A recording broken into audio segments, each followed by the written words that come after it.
Lorsque l'on évoque la Première Guerre mondiale, la France se dresse immédiatement comme l'un des principaux théâtres de ce conflit titanesque.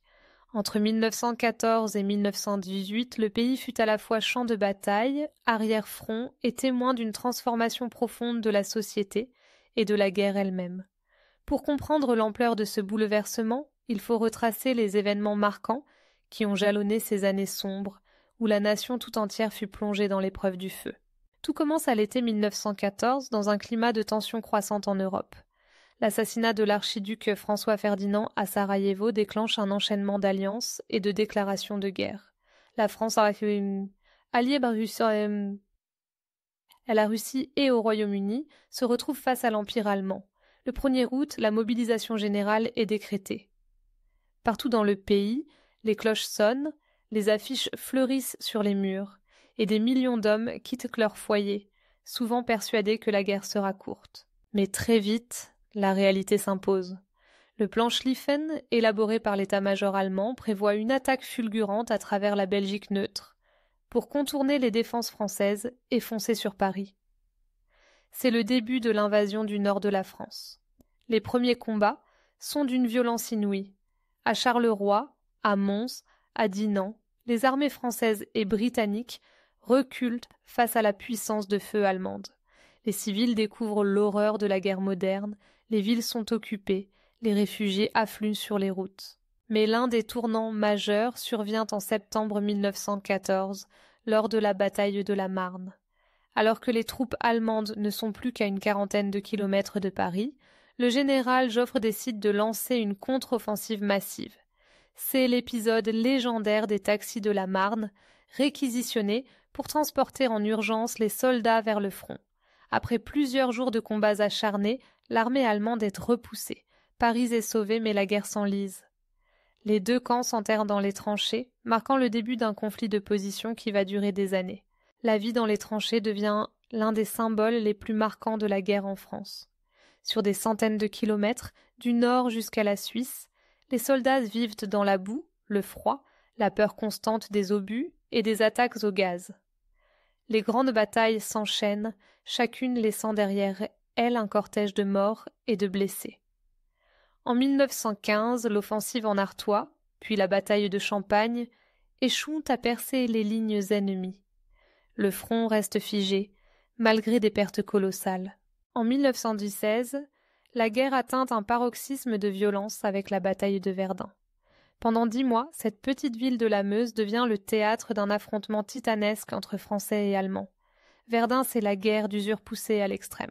Chaque mètre de terrain est âprement disputé, les bombardements sont incessants, les hommes vivent et meurent dans la boue et la terreur.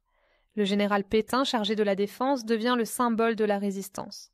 À la fin de l'année, Verdun tient toujours, mais au prix de plus de 700 000 victimes, tuées, blessées ou disparues. Le mot d'ordre « on ne passe pas » restera gravé dans la mémoire collective. La même année, sur la Somme, une gigantesque offensive alliée est lancée pour soulager la pression sur Verdun. Mais là encore, le bilan est terrible. Plus d'1 million de pertes pour des gains territoriaux minimes. La guerre industrielle révèle toute sa cruauté. Mitrailleuses, artillerie lourde, gaz toxiques, tanks font leur apparition, changeant à jamais la nature des combats. 1917 marque un tournant, à la fois sur le front et à l'arrière. L'épuisement gagne les soldats. Les offensives du général Nivelle, notamment sur le chemin des Dames, se soldent par des échecs sanglants. Les mutineries éclatent.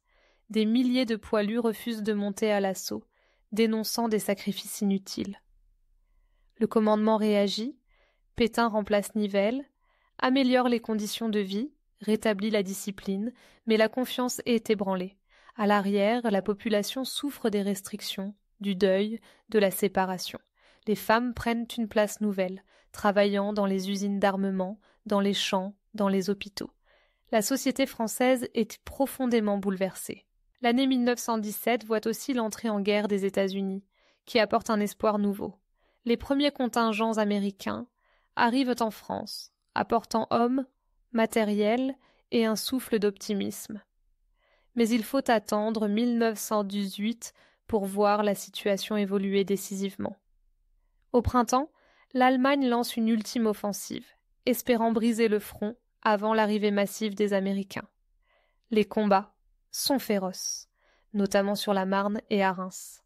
Mais l'armée française, épaulée par ses alliés, résiste puis contre-attaque. L'été 1918 marque le début de la reconquête. Les Alliés, désormais supérieurs en nombre et en matériel, repoussent les Allemands. Les villes du Nord, occupées depuis 4 ans, sont libérées une à une. Les populations accueillent les soldats en libérateurs, mais découvrent des cités en ruines, des terres dévastées. Le 11 novembre 1918, l'armistice est signé à Retonde, dans la forêt de Compiègne. À 11 heures, les armes se taisent enfin. La France, exsangue, pleure ses morts, près de 1,4 million de soldats tués, des millions de blessés, de mutilés, de familles brisées. La Première Guerre mondiale a profondément marqué la France. Les cicatrices sont visibles dans les paysages, les monuments aux morts, la mémoire collective.